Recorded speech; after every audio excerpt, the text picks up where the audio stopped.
Ok, buenos días, tardes o buenas noches, profesora.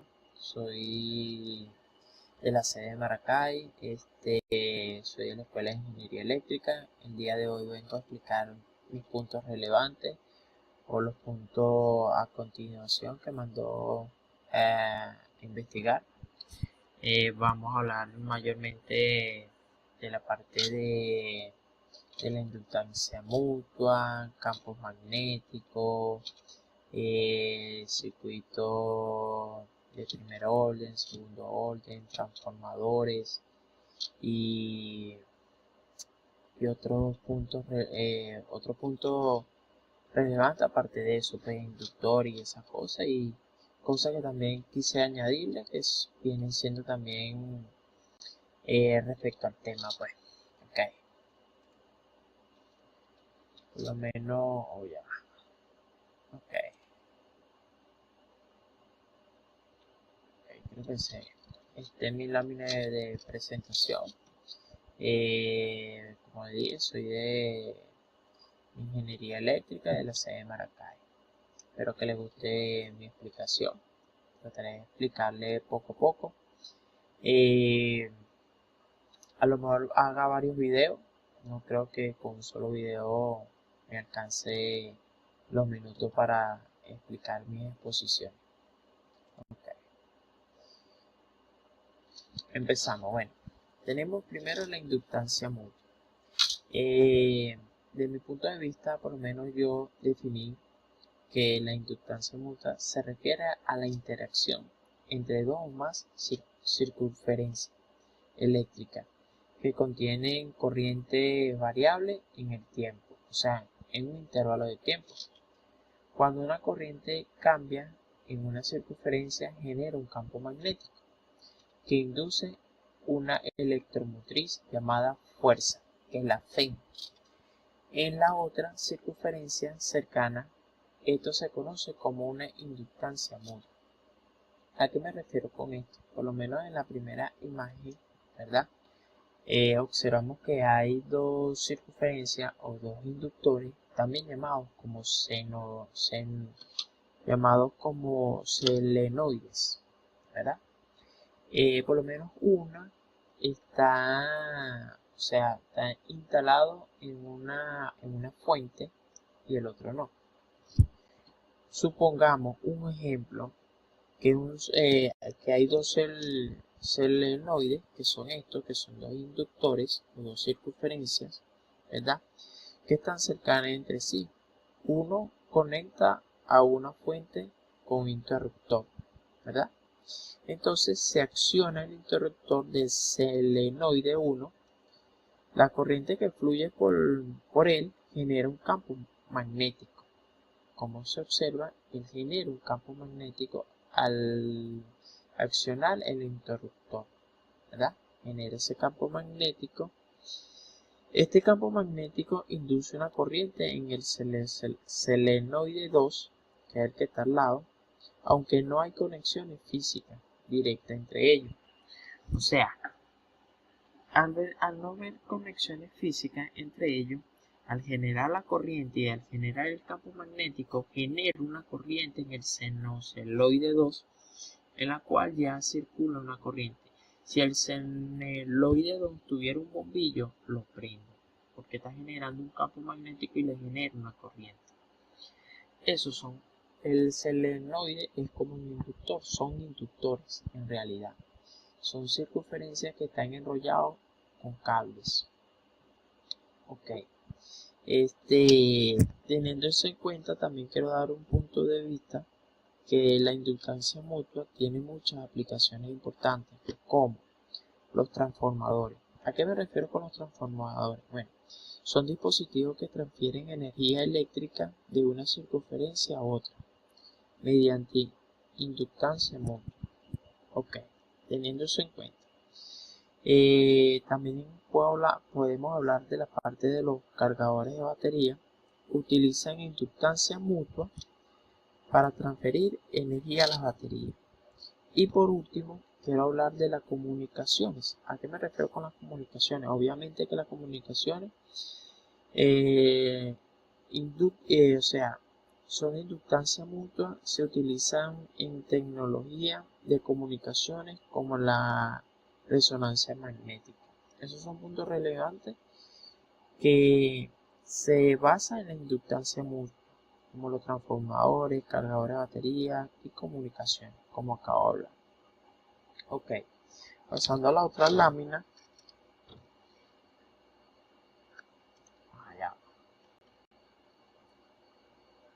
Ok, por lo menos antes de pasar al siguiente punto, quiero dar una explicación breve y precisa, siguiendo hablando de la inductancia mutua. Por lo menos la inductancia mutua, primero que todo deberíamos saber unas leyes, que es la ley de Biot-Savart y la ley de Faraday. La ley de Biot-Savart es aquella en la cual una corriente circula a través de un conductor. Mayor corriente, el campo magnético es más grande. O sea, y menor corriente, el campo magnético es menor. Circula una corriente por el inductor en la cual genera un campo magnético. La ley la ley de Faraday es aquella en la cual si hay un campo magnético en una área cerrada, la cual genera una corriente. Tenemos las ecuaciones de la ley de Faraday, que son estas, que es la ley de la ley de la FEN y el campo magnético.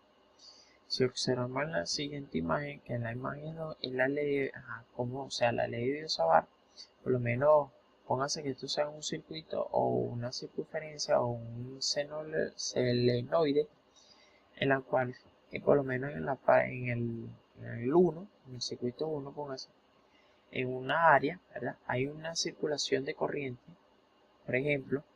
Esa circulación de corriente genera un campo magnético en el cual al otro circuito 2 le genera una corriente. Ese campo magnético genera una corriente, o sea, una corriente en el otro extremo, mejor dicho. ¿Cómo sabemos hacia dónde circula el campo magnético? Con la ley de la mano. Si la corriente va hacia arriba, con la ley de la mano te indica hacia dónde, cómo circula el campo magnético. Ok. Por lo menos aquí observamos que, como repito, la corriente circulaba en la parte hacia arriba generaba un campo. Entonces estas flechitas X son las que indican el campo magnético. ¿Ves? La que está generando el campo magnético del circuito 1. En la imagen 2, tengo aquí que la imagen 2, bueno, te da la ecuación de la inductancia mutua, que es llamado M1 M2. ¿A qué me refiero que M1 M2? O sea, M es M1, o sea, es el campo magnético que genera el circuito 1 al campo 2. Es igual al flujo igual al flujo del campo magnético de 1 a 2 entre la corriente. Esa es la inductancia mutua. Tenemos la ecuación de la FEN, ¿verdad? Aquí se observa, por lo menos en la parte de abajo, ya por lo menos si son inductores, tenemos que poner N. El N son el número de espiras, el número de puertas. O sea, si es la misma ecuación, pero con N. Porque el N, obviamente, estamos hablando de inductancia, y son formas de circunferencia, forma de circunferencia, alambre en forma de circunferencia. N son las formas de espira. La espira es el número de vueltas que tiene ese inductor o ese senoide. Okay. Por lo menos aquí hay otras imágenes en las cuales hacen un experimento científico. En la parte, como se ve ahí, están en dos circunferencias o dos inductores en formas paralelas. Hay un inductor que está conectado a una fuente, ¿verdad? Ese inductor genera un campo magnético y una corriente, ¿verdad? Al otro inductor. Como se observa, se prende un bombillito más cerca, el bombillo prende ilumina más. Si ponemos los inductores en forma de 90 grados, que son perpendiculares, no hay ¿cómo decirlo? Un campo magnético generado o una transferencia de corriente. Si se observa, bueno, estas son las ecuaciones de la inductancia, que es la F del 2, del campo 2, del inductor 2 es igual al número de vueltas, que es el número de espiras entre el flujo del campo magnético generado del 1, del campo magnético generado por la espira 1 hacia la 2 entre el tiempo. Y tenemos la inductancia. La inductancia mutua, que es la ecuación de M1 generado M2, que es esta que está aquí. Ok. Acoplamiento magnético. Ok, el acoplamiento magnético nos referimos aquí por lo menos en un fenómeno físico que ocurre cuando dos o más inductores están cerca uno del otro y se generan campos magnéticos que interactúan entre sí. Esto puede ocurrir de manera internacional o no, dependiendo de la configuración y el diseño del circuito. Ok, teniendo eso en cuenta, ¿verdad? El complemento magnético, tenemos también aquí una parte que puse muy clara. El grado del acoplamiento se cuantifica mediante el coeficiente de acoplamiento K, que es un valor adimensional entre 0 y 1. El acoplamiento se define con esta ecuación, que es K es igual a M entre la raíz de L1 y L2. Ok, K es el coeficiente de acoplamiento magnético y M es la inductancia mutua entre las bobinas. L1 es la autoinductancia de la bobina primaria y L2 es la autoinductancia de la bobina secundaria. Ok, teniendo esto en cuenta, ¿verdad? Por lo menos si K vale 1, se dice que el acoplamiento es perfecto. ¿A qué se refiere? Bueno, esto significa que todo flujo magnético producido por una bobina enlaza con la otra bobina.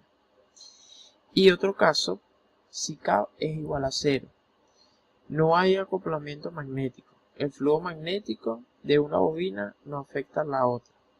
Y por último, el caso que tenemos que si 0 es menor que K y K es menor que 1, existe un acoplamiento parcial.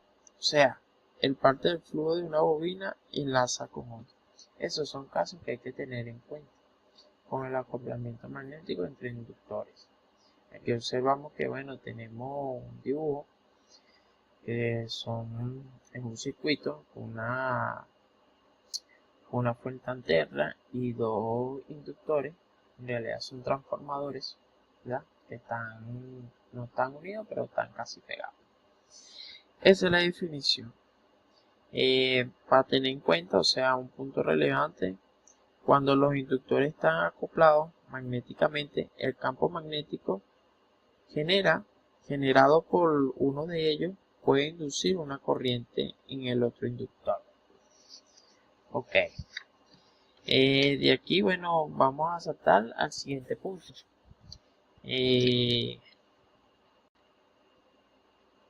Ok. Tenemos aquí diferentes tipos de acoplamiento magnético. Por lo menos tenemos acoplamiento mutual. Ocurre cuando el campo magnético de unos inductores induce una corriente en el otro inductor. O sea, si pasa una corriente, ¿verdad? Por un inductor, ¿verdad? O un flujo, genera una corriente al otro inductor. Como se observa, o sea, genera un campo magnético y le genera una corriente. Se observa que la perilla se está moviendo, pues, o sea, hay una corriente. Y tenemos el acoplamiento propio. Ocurre cuando el campo magnético de un inductor induce una corriente en el mismo. O sea, agarra un imán, lo pasa por el inductor y la flechita se mueve. Esos son experimentos científicos Me gustaría hacerlo, pero espero que se haya explicado mi explicación, pues. Diferentes tipos de acoplamiento magnético. O sea, son puntos que quise incluir en el tema. Ok. Teniendo esto en cuenta, quiero también poner algo relevante, que el acoplamiento magnético entre inductores pueden tener efectos importantes en los circuitos electrónicos, como transferencia de energía, filtro de transformadores y entre otros. Ok. Voy aquí en algunos ejemplos, ¿verdad? Ejemplo de acoplamiento magnético entre inductores. Tenemos el transformador, inductancia, tenemos los inductores conectados en serie, filtro de audio, etcétera. No, o sea, por lo menos para cortar rápido, porque como es largo, por lo menos en la parte de los transformadores. ¿A qué me refiero? Por lo menos son dispositivos que se utilizan el acoplamiento magnético para transferir energía, ¿verdad? Energía eléctrica entre dos circuitos. Un ejemplo. Y por lo menos los inductores conectados en serie, ¿a qué me refiero? Bueno, cuando están conectados los inductores en serie y las corrientes fluyen en ellos, el campo magnético generado por uno de los inductores puede inducir una corriente en el otro inductor. O sea, es la misma corriente que está generando, o sea, una corriente que pasa por este mismo inductor genera la otra corriente hacia el otro inductor. Es como, por eso digo, en la parte de, esto lo vamos a explicar ahorita más adelante, en la parte de un transformador. Si un inductor está conectado a una fuente, como acabo de decir ahorita, ¿verdad? Al pasar el switch y eso, genera un campo magnético y le pasa una corriente al otro campo, al otro inductor que está al lado, y así sucesivamente. Ok. Tenemos aquí en la parte de los circuitos primarios y secundarios. Ok, concepto. El circuito primario y el circuito secundario se refiere a los componentes de un sistema eléctrico. Específicamente en el contexto de transformadores, circuito de primario es donde se aplica la energía de entrada, voltaje y el secundario es donde se entrega la energía transformada, o sea, voltaje modificado, por ejemplo. Ok, teniendo eso en cuenta, o sea, el primario es donde viene la corriente alterna, ¿verdad? Que circula por el primer inductor, ¿verdad? Que está aquí enrolladito, no sé si me lo graban en la imagen. Genera ese campo magnético, o sea, ese campo magnético genera esa corriente, ¿verdad? Al segundo inductor, ¿verdad? Y genera el encendido del bombillo. Ese es el circuito secundario. ¿Ves? Eso es un transformador en realidad. Ok. El circuito primario es aquel, o sea, es aquel que recibe la energía eléctrica directamente desde la fuente de alimentación. O sea, esa es la especificación del circuito primario. O sea, es como una central eléctrica o un generador. Y el circuito secundario, ¿verdad? Vuelvo y repito, es aquel que recibe la energía eléctrica transformada desde el circuito primario a través de un transformador. ¿Ves? Esos son los conceptos como tal.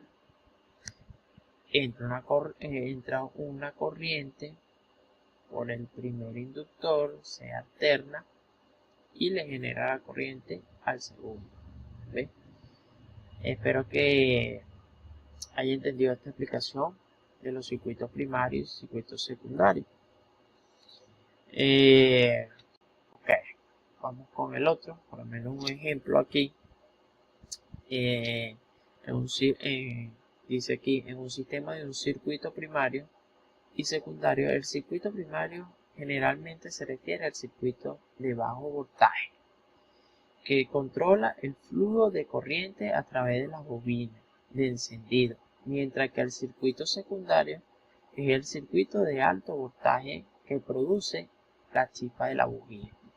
Ok, sí, déjame ver si lo puedo acercar un poco. Okay.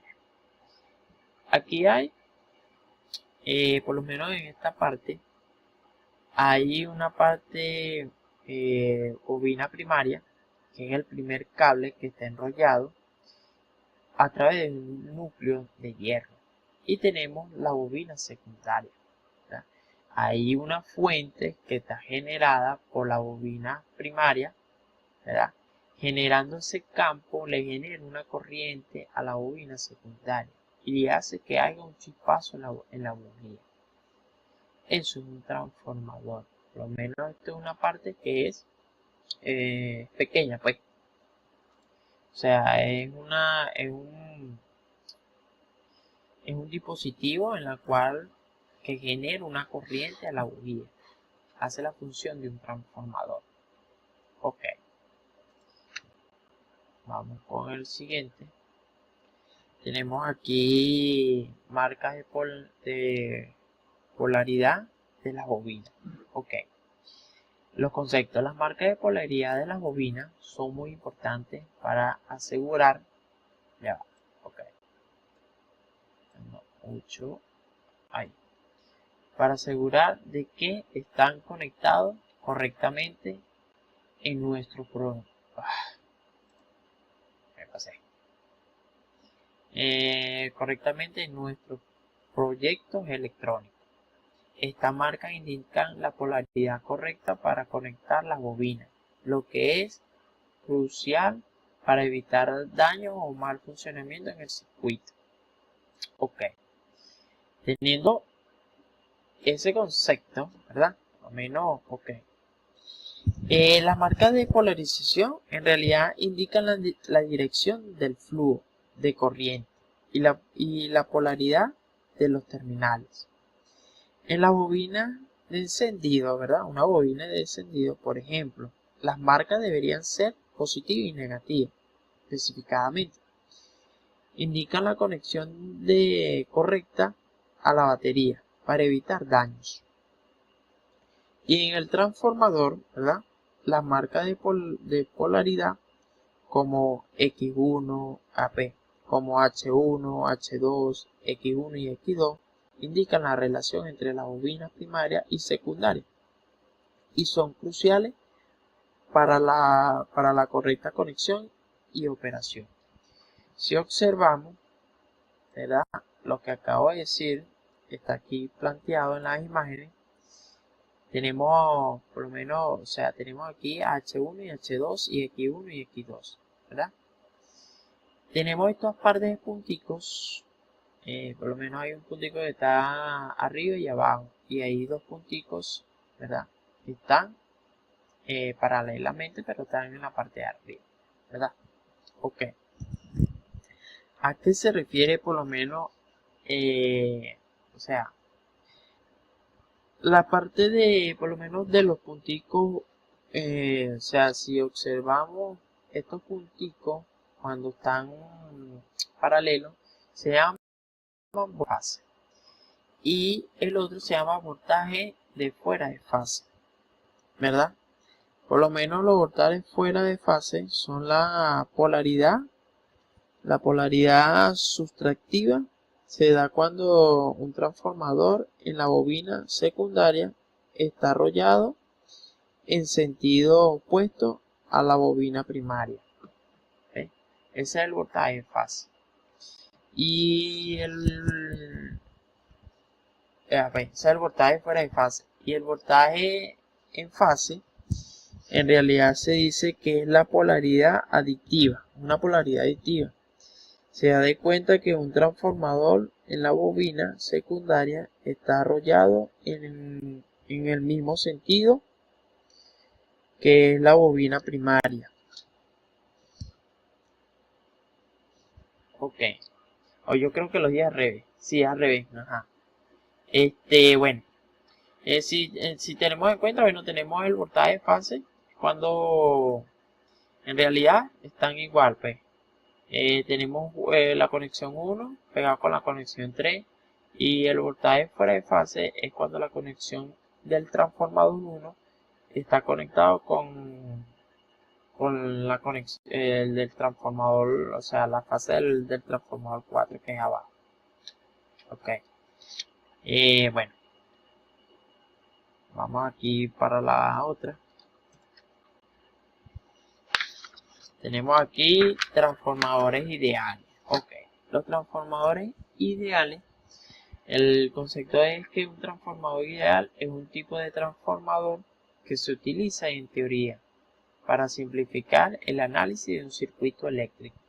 Se basa en la idea que transforma, ¿verdad?, de transformador no tiene pérdida de energía y que la relación entre la tensión y la corriente y el primario y el secundario es ideal, ¿verdad? ¿Eso qué quiere decir? Bueno, antes de explicar la ecuación, ¿verdad?, quiero explicar las características de un transformador ideal.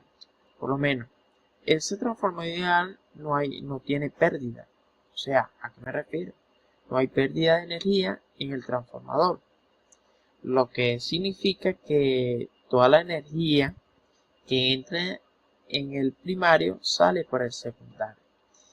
Ok, tenemos también, o sea, otra característica, la relación del transformador, la relación entre la tensión y la corriente en el primario y en el secundario es constante y se define por la relación de transformador que es igual, o sea, NP entre NS.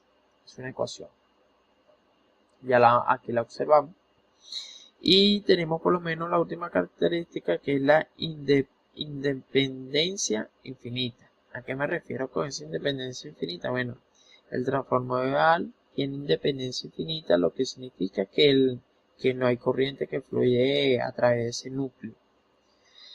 Y las ecuaciones, bueno, las ecuaciones que tengo sería que Vp, que sería el voltaje del dP entre Vs, es igual a Np entre Ns, relación de transformación, y la otra es la relación de corriente. Donde por lo menos el Vp y el Vs son las tensiones de primario y secundario respectivamente entre ellos. También tenemos el IP y el IS, son las corrientes primarias y secundarias respectivas. Y por último tenemos el NP y el NS, son el núcleo de vueltas en el primario y secundario respectivo. Ok. Antes de culminar aquí los transformadores ideales, ¿verdad?, quiero darle significado de lo que estamos trabajando, pues, vamos a decirlo así. O sea, por lo menos el NP es el número de vueltas del primario y el NS es el número de vueltas del secundario. El BP es la tensión del primario y el BS es la tensión del secundario. Y el IP es la corriente del primario y el IS es la corriente del secundario. Para saber qué, o sea, para saber y tener el significado de las ecuaciones de los transformadores ideales. Ok. Vamos a ver, ahora viene. Ajá. Relación de las espiras. Ok. Por lo menos la relación de las espiras o relación de transformación es un concepto fundamental. Mejor dicho, es un concepto fundamental el transformador en los transformadores. Se define como la relación entre números de vuelta en primario, que es el NP, y el número de vuelta en el secundario, que es el NS.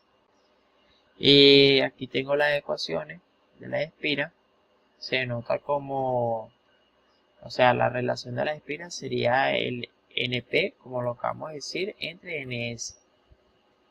Y es igual al BP entre BS y S. Tenemos aquí otro apunte que lo veo relevante, que se denota comúnmente con la letra A o M.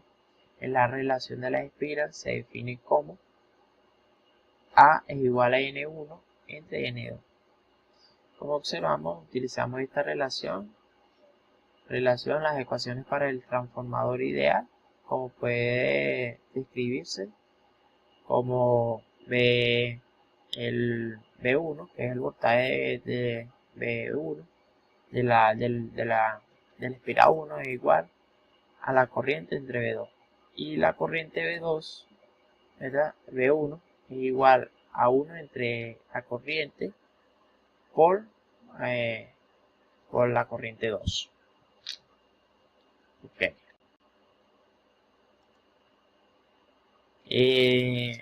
Tenemos aquí circuitos equivalentes. Ok, los circuitos equivalentes, como observamos, los circuitos equivalentes son modelos simplificados de un circuito complejo que nos permiten analizar y diseñar el sistema eléctrico de manera más fácil. O sea, tenemos un circuito, ¿verdad? Aplicamos los teoremas, sea teorema de Thevenin, teorema de Norton, ¿verdad? Y buscamos simplificar ese circuito a que sea un circuito de por lo menos una fuente, una resistencia, ¿ves? Al tener un circuito que tenga una resistencia, un inductor, un capacitor, un transformador, lo vamos simplificando con los teoremas de Thevenin y Norton, ¿verdad? Que es un circuito más simple, más sencillo en resolver. Ok.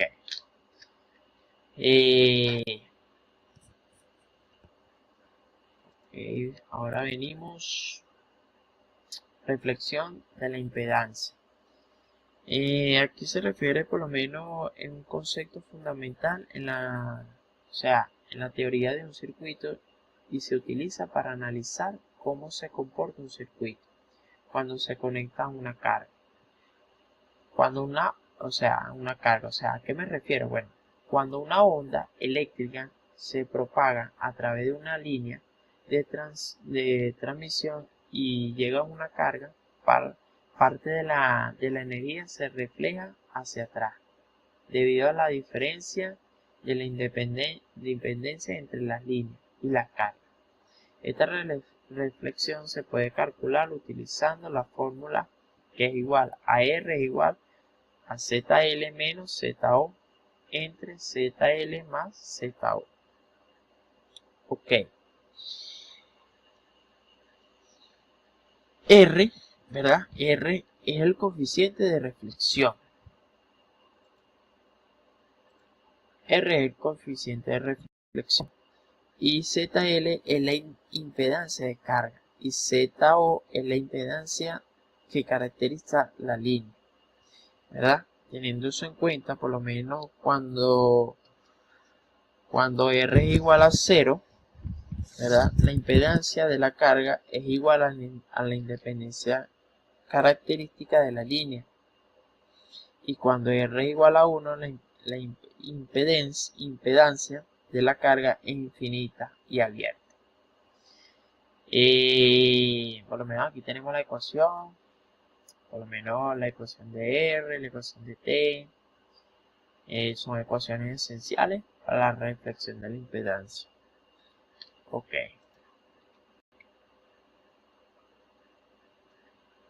Pérdidas de los transformadores no ideales y transformadores reales. Ok. ¿A qué se refiere con esto? Por lo menos en los transformadores no ideales o transformadores reales hay pérdidas de energía debido a la resistencia y a la reactividad de los componentes. Estas pérdidas se pueden clasificar en pérdida de transformadores, ¿verdad? En efecto de las pérdidas y modelo de los transformadores no ideales, como Y por último, cómo reducir las pérdidas. Esos son 4 puntos que son muy relevantes, por lo menos las pérdidas de los transformadores, o sea, no quiero desglosarlos tanto. Se habla por lo menos de las pérdidas cuánticas o de Joule. Podemos hablar también de las pérdidas del núcleo, las pérdidas por los hechos y así. Y por lo menos los efectos de las pérdidas. Se puede hablar de la reducción de la eficiencia de transformadores, también la parte de aumento de la temperatura de transformadores, reducción de la vida útil de un transformador y sucesivamente. Ok, vamos a pasar para el otro.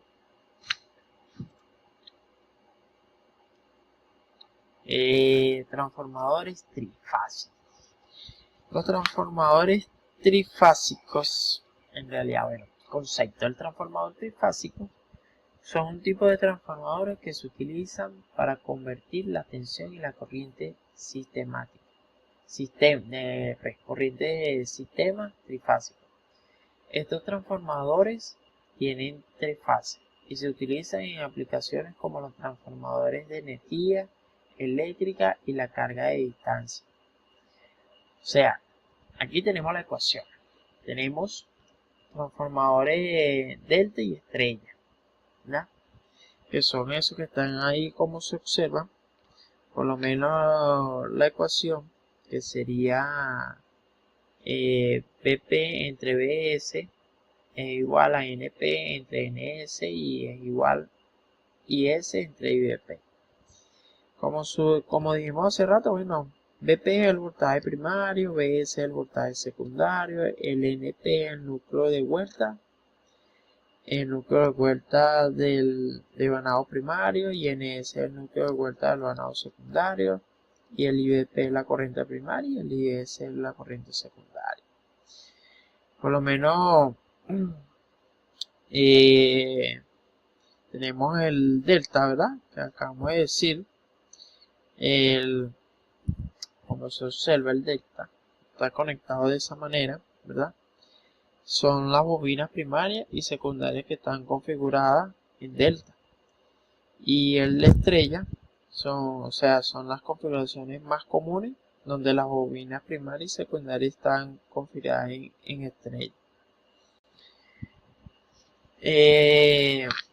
Los motores trifásicos son algo increíble porque trabajan de una manera muy esencial, por lo menos en la parte de una bomba eléctrica, en la parte de un transformador, de 3, por eso se llaman, son trifásicos, ¿eh? Son 3 partes. Por lo menos aquí tenemos en la imagen que está diferenciada como 3 fases, o sea, la parte A, la parte B y la parte C. Son motores trifásicos. Son muy interesantes. También podemos hablar en la parte, como lo acabo de decir, que mayormente lo trabaja en una bomba de agua, y otros instrumentos. Ok. Circuito RLS en serie. Los circuitos RLS en serie tiene 3 casos. Tenemos el caso sobre amortiguado, que sería alfa es mayor al omega. Esto se llama alfa mayor al omega, ok. Es un tipo de respuesta transitoria que ocurre cuando se aplica un cambio abrupto, como un interruptor que se abre o se cierra, ok. Es un circuito RLC serie que tiene una amortiguación muy alta. Si observamos aquí, ¿verdad? Aquí tenemos una imagen en la cual identifica el circuito RLC, resistencia, inductor y capacitor en serie con una fuente. Estas son las ecuaciones, ¿verdad? Antes de explicar la ecuación, quiero darle claro, por lo menos, el epsilon sub 0, ¿verdad? Por lo menos yo lo digo como epsilon sub 0, tiene otro significado. Por lo menos se dice que es la frecuencia de resonancia natural no amortiguada, que es el que está aquí como identificado, ¿verdad? Que sería 1 entre raíz de L, raíz de LC. Y tenemos por lo menos que es el alfa, ¿verdad? Llamado como factor de amortiguamiento. Este factor de amortiguamiento está identificado como 2 alfa es igual a R entre L. O sea, es R entre 2L. Teniendo estas ecuaciones, las podemos sustituir en estas ecuaciones que están en una ecuación de segundo grado. O sea, esta ecuación que está aquí, por lo menos es el cuadrado más 2a más 2 alfa s más epsilon sub 0 al cuadrado igual a 0, ¿verdad? Podemos sustituir estas ecuaciones ahí. También lo podemos ver o verlo en varios libros de esta manera. O sea, sería d al cuadrado entre el diferencial, o sea, entre dt al cuadrado. Esta también es una fórmula, ¿verdad? Si no la podemos conseguir así, también la podemos conseguir de esta manera. Ok, teniendo eso en cuenta, ¿verdad? Si alfa es mayor que el epsilon sub 0, el circuito se dice que está sobre amortiguado. En este caso, las raíces de la ecuación características son esta, S1 y S2. Ambas son negativas, ¿verdad? Y teniendo S1 y S2 la podemos sustituir en la ecuación. Ok. Por último, tenemos la respuesta de un circuito en el dominio del tiempo.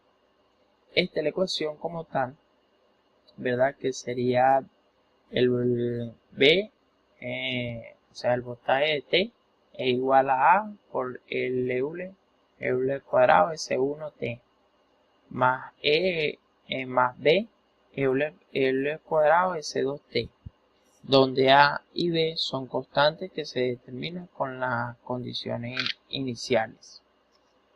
Ok, por lo menos un ejemplo, vamos a suponer, no tengo como para darle el ejemplo en el sentido de que, bueno, póngase que tenga el valor de la resistencia que es igual a 10, el inductor que es igual a 1, el capacitor es igual, no sé, a 0,1, por ejemplo. Entonces, al sustituir esos valores y a utilizar la ecuación, por lo menos la ecuación del alfa, que es R entre 2L, ¿verdad? Y la otra que es el omega, ¿verdad? Yo lo digo omega, que es 1 entre raíz de L entre S. Al sustituir esos valores, ¿verdad? Por lo menos vamos a tener que alfa va a ser mayor al omega. O sea, entonces corresponde al caso de sobreamortiguado. Y podemos utilizar estas ecuaciones. O sea, al sustituir esto, comprobamos que estamos en el caso 1. Ok. Circuito RLC en serie, es lo mismo. Ahora el segundo caso. El segundo caso es la misma, o sea, las mismas ecuaciones, todo es lo mismo, ¿verdad? Hacemos el mismo procedimiento, pero ya si no cumple por lo menos el segundo caso, tiene que ser igual. O sea, que si el alfa es igual a omega, entonces estamos en este caso. O sea, hacemos que correspondemos a la ecuación que está aquí señalada. Ok, ahora vamos para caso 3. Es sobreamortiguado. Aquí es cuando el alfa es menor al omega.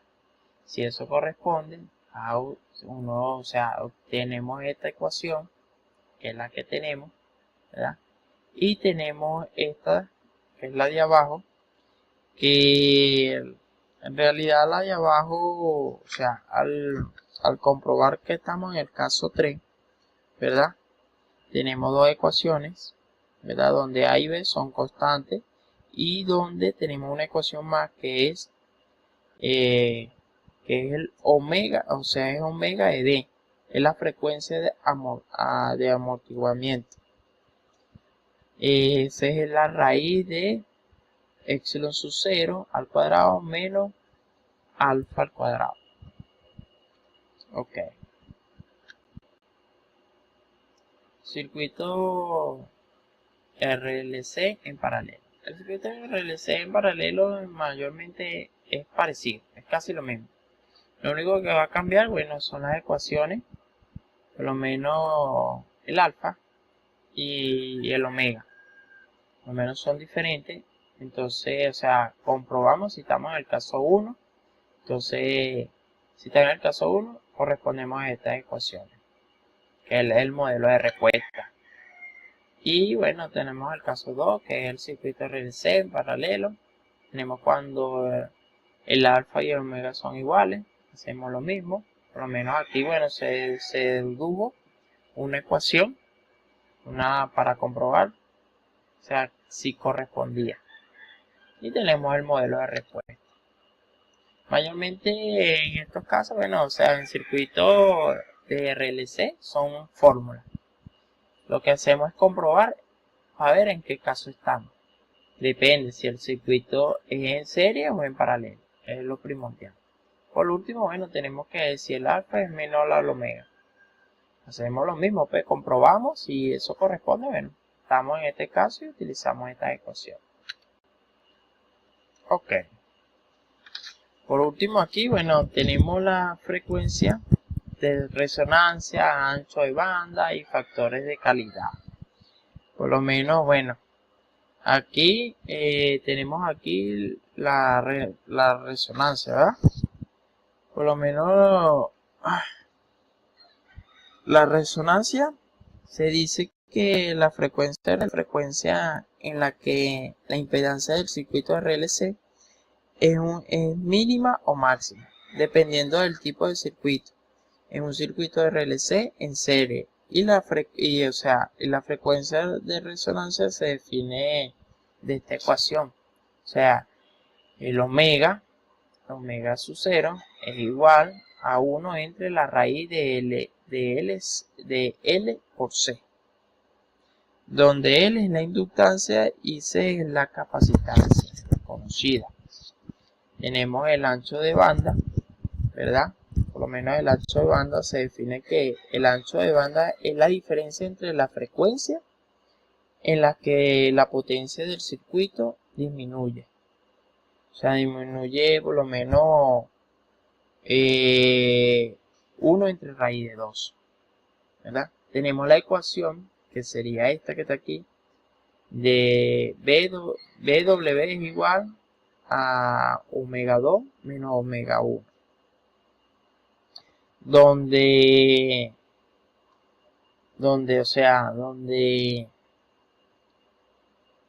omega 2 es la frecuencia de resonancia y omega b es el ancho de banda. Ok, tenemos por lo menos la última, que es la ¿cómo se llama? La calidad de factor de calidad. Ok, el factor de calidad Q es una medida de la selectiva y de un circuito, o sea, cuando el circuito se filtra en torno de la frecuencia de resonancia, se define de esta ecuación. Espero que le haya gustado mi explicación, profesora. Un poco largo, pero bueno. No, ya va. Faltan los usos del circuito resonante como filtro pasabanda. Ok. Por lo menos para dar la explicación de este último tema, creo que es el último tema. Ok. Un filtro pasabanda es un circuito que permite pasar señales de una frecuencia específica o un rango de frecuencia, mientras que las señales de otra frecuencia, los circuitos resonantes pueden ser utilizados como filtros pasabanda debido a su capacidad para seleccionar y amplificar señales de una frecuencia específica. Eso es un circuito de pasabanda. O sea, el circuito de pasabanda tiene varios tipos, como observamos ahí en la imagen, varios tipos de filtro pasabanda. Está el filtro en serie, ¿verdad? Este se identifica. Este es un tipo de filtro de un circuito RLC en serie. Se conecta en serie las cargas, la frecuencia de resonancia de un circuito, la frecuencia a la que se permite pasar la señal. O sea, tiene una señal constante, pues. Y el filtro pasabanda en paralelo también hay, ¿verdad? Este tipo de filtro de un circuito RLC en paralelo se conecta en paralelo con la carga. Por lo menos el filtro pasabanda, ¿verdad? Aquí hay un modelito, ¿verdad? En la cual se identifica con un inductor y una resistencia. Se hace, o sea, se identifica o se hace desarrollar el circuito en la cual te quedaría un circuito, o sea, quedaría la parte como está señalada, la parte verde, que es el capacitor, el inductor y la resistencia, más nada. Ya la otra resistencia que están por fuera se elimina, porque no, o sea, no están haciendo nada. Es un filtro pasabanda, se va a lo específico. Ok, espero que con esta explicación, bueno, les haya gustado. Espero que hayan comprendido. Muchas gracias, profesora.